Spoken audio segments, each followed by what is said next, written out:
Earnings है वो शायद ऑप्शन ट्रेडिंग ही है, तो उनके लिए एक बहुत महत्वपूर्ण है। याद रखिएगा एक बात, आईसीआई ने, अगर आप देखें institute of chartered accountants India ने एक क्लैरिफिकेशन दिया है जिसके तहत एग्जैक्टली जो आपका ऑप्शन टर्नओवर है उसको जो कैलकुलेशन करने की जो विधि है उसमें थोड़ा सा बदलाव हुआ है। क्या है ये बदलाव? आइए, श्री शरद कोहली साहब हमारे साथ जुड़ चुके हैं, टैक्स गुरु, इस वक्त बातचीत करने के लिए। सर नमस्कार, कार्यक्रम में स्वागत है आपका। सर बहुत सारे ट्रेडर्स जो हैं वो शरद जी ऑप्शन मार्केट्स में ही अपनी कमाई करते हैं और वहीं से अगर आप देखें आई थिंक वो उनकी अर्निंग्स होती है कोर। अब उनके लिए ये क्लैरिफिकेशन कितना महत्वपूर्ण है और ये क्लैरिफिकेशन कहता क्या है सर? एग्जैक्टली टर्नओवर की डेफिनेशन क्या है और कैसे निकालना है इसको? वीरेंद्र, मेरी आवाज आ रही है आपको? बिल्कुल बिल्कुल सर, आपकी आवाज बिल्कुल दुरुस्त आ रही है।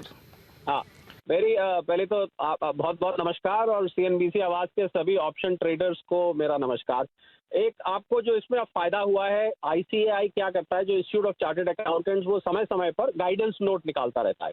तो एक गाइडेंस नोट निकाला है, उस गाइडेंस नोट के अनुसार अब आपका जो ऑप्शन से टर्नओवर कैलकुलेट करने का मेथड है उस मेथड को चेंज कर दिया गया और ये मेथड ऑप्शन ट्रेडर्स के फायदे में जाता है। पहले मैं फायदा बता देता हूँ, फिर मैं बताता हूँ क्या चेंज किया है। फायदा ये हुआ है कि जो ऑप्शन अपनी कैलकुलेट करते थे टर्नओवर, उसमें टैक्स ऑडिट होता था। अगर करंट ईयर में 10 करोड़ से ऊपर आपकी टर्नओवर होती तो 10 करोड़ टर्नओवर ऑप्शंस में कोई बहुत बड़ी टर्नओवर नहीं मानी जाती है।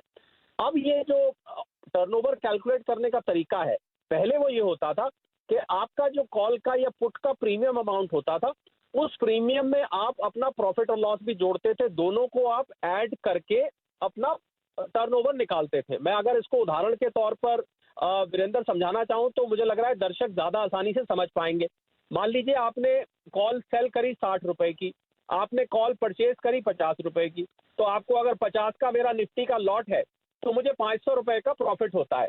अब ये खाली प्रॉफिट जोड़ना है। पहले क्या होता था कि मुझे निफ्टी के लॉट को प्राइस से मल्टीप्लाई करके टोटल जो प्रीमियम होता था कॉल का वो भी जोड़ना होता था। इसी प्रकार मान लीजिए आपने पुट परचेज करी है 50 रुपए की, आपने पुट सेल कर दी निफ्टी की 60 रुपए की, तो आपको 50 का लॉट साइज है, 10 रुपए का प्रॉफिट हुआ तो 500 रुपए आपकी टर्नओवर मानी जाएगी। पहले क्या होता था कि आपको टोटल जो प्रीमियम होता था कॉल या पुट का वो भी आपकी टर्नओवर में जोड़ा जाता था। अब केवल और केवल प्रॉफिट जोड़ा जाएगा। तो इससे राहत ये मिलेगी कि बहुत सारे ट्रेडर्स को अब जो टैक्स ऑडिट कराना पड़ता था किसी चार्टर्ड अकाउंटेंट से और उसमें बाकायदा टैक्स ऑडिट रिपोर्ट फाइल की जाती है, इनकम टैक्स रिटर्न, तो वो उनका कुछ खर्च बचेगा, कुछ सरदर्दी बचेगी।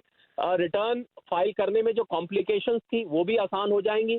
शायद कुछ लोगों को किताबें भी बहुत सरल तरीके से मेंटेन करनी पड़े। कुल मिलाकर ट्रेडर्स को फायदा होने वाला है वीरेंद्र इस बात का। यानी कुल मिलाकर सर जो थ्रेश होल्ड लिमिट थी वो 10 करोड़ वाली वो अब काफी ऊपर चली जाएगी, इसका मतलब ये है ना? नहीं, 10 करोड़ वाली जो लिमिट थी वो तो 10 करोड़ ही रहेगी, पर 10 करोड़ लिमिट वो बहुत जल्द पहुंच जाएगा। नहीं। हाँ, वही मेरा कहने का मतलब था सर कि मतलब अगर मैं उस अब क्या है याद रखिएगा। हाँ, जो 10 करोड़ की लिमिट थी वो 10 करोड़ ही है वीरेंद्र। फर्क क्या हुआ है कि अब 10 करोड़ बहुत जल्दी पहुंच जाती थी क्योंकि उसमें हम जो कॉल और पुट का प्रीमियम होता था वो हम टर्नओवर कैलकुलेट करने के लिए इस्तेमाल करते थे। अब हम खाली जो प्रॉफिट है हमारा उसके इस्तेमाल करेंगे तो हमारी टर्नओवर, जो मान लीजिए किसी की टर्नओवर 10 करोड़ इस वजह से आती थी, शायद अब उसकी टर्नओवर 2 करोड़ ही आए और उसको टैक्स ऑडिट ना कराना पड़े। ये इसका फायदा हुआ है। जी सर बहुत बहुत शुक्रिया सर इस पूरी चर्चा के लिए, अपनी राय रखने के लिए। वही इनफैक्ट मैं कहने वाला था कि देखिए जो मेरी अगर आप देखें थ्रेश होल्ड लिमिट थी वो पहले बहुत जल्दी हिट कर जाती थी, लेकिन अब याद रखिएगा एग्जैक्टली जो रियलाइज प्रॉफिट है और ऑप्शन बाय और सेल के बीच का, उसका अगर आप देखें जो लॉट साइज को मल्टीप्लाई करेंगे वो एग्जैक्टली आपके टर्नओवर की वैल्यू होगी।